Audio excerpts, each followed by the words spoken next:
Good morning students. आज हम 11th class के लिए डायमेंशन के लिए रिवीजन करा रहे हैं। तो डायमेंशन क्वांटिटीज़ में आपको मैं पहले भी पढ़ा चुका हूँ।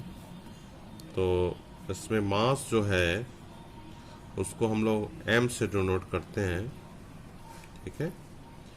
और जो लेंथ है उसको हम लोग l से डिनोट करेंगे। टाइम जो है उसको t से डिनोट करेंगे, क्लियर।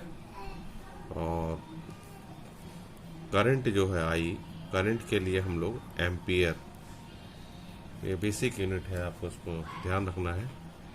टेम्परेचर के लिए, टेम्परेचर थीटा हो, थीटा डिग्री सेल्सियस या केल्विन, उसको हम लोग केल्विन से डिनोट करेंगे। तो ये सब आपको बेसिक इतने यूनिट ध्यान रखने हैं।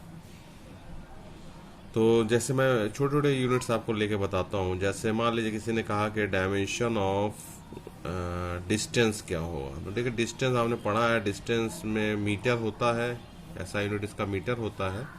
तो इसलिए इसका डायमेंशन क्या हो जाएगा, एल हो जाएगा, है ना। ये डायमेंशन हो गया। डिस्टेंस को हम एस मानते हैं। फिर आते हैं लेंथ का।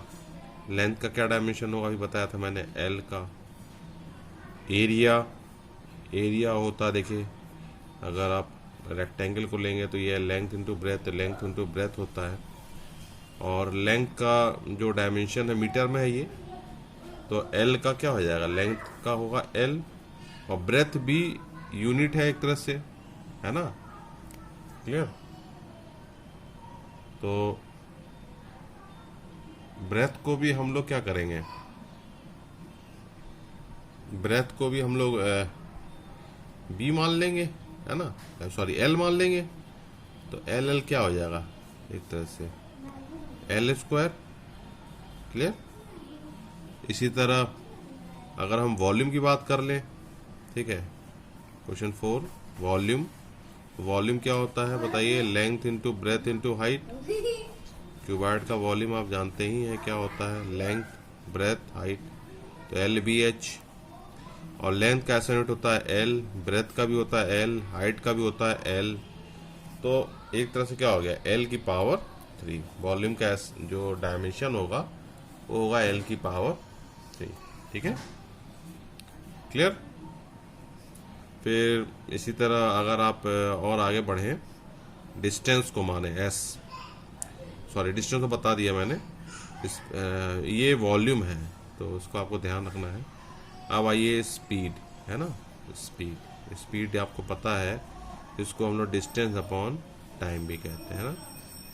देखिए, बहुत फार्मूले आपको याद नहीं करने, बहुत फार्मूले आप जानते हो, ऐसा नहीं है कि आप फार्मूले नहीं जानते हो। एस इज इक्वल टू, है ना, यू टी होता है, तो ये फार्मूला आपको पता है।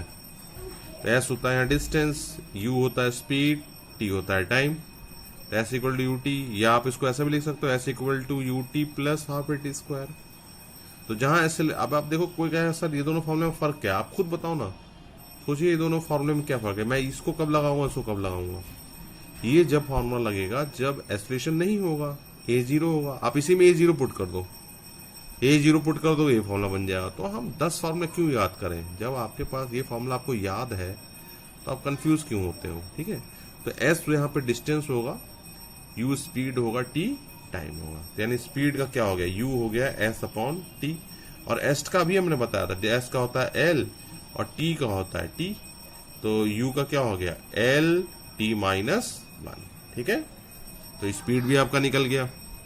स्पीड का ऐसा यूनिट जो हो गया वही हो गया, जो स्पीड का ऐसा यूनिट, सॉरी डायमेंशन होगा, वही वेलोसिटी का भी हो जाएगा। वेलोसिटी का भी क्या हो जाएगा, वेलोसिटी का भी सेम हो जाएगा, एल टी माइनस 1, क्लियर। इसमें मुझे नहीं लगता है कि आपको दिक्कत आ रही होगी इसमें, है ना। वेलोसिटी का भी आप क्लियर हो गया होगा। अब आ जाते हैं हम लोग एक्सेलरेशन पे। एक्सेलरेशन क्या होता है, rate of change in velocity, यानी v minus you by T. और v माइनस यू का मतलब हो गया एल टी माइनस 1, है ना। और टाइम का भी t हो गया। तो दोनों अगर आप हटाएं तो क्या हो जाएगा, l की पावर 1, t की पावर -1, और -1 क्या हो गया, t माइनस 2, यानी हो गया एल टी माइनस 2, क्लियर। तो ये हो गया एक्सेलरेशन। अब आप उसको देखिए, बड़ा इंपॉर्टेंट भी है, क्लियर है। तो फिर हम लोग रिवीजन ये ऐसे ही करते जाना है। और आपका ये dimension, differentiation, parallax method, clear, differentiation you by product rule, division rule, इसको अच्छे से करना है, इंटीग्रेशन भी, क्लियर। तो ये सब कुछ जो टर्म्स हैं उसको भी ध्यान रखना है। डायमेंशन पे काफ़ी क्वेश्चंस आपको मिल जाएंगे, ऐसा यूनिट सबकी याद रखनी है, ठीक है। तो ये सब टेस्ट में भी आएगा, तो आप इसको अच्छे से रिवाइज करें, ठीक है। थैंक्स।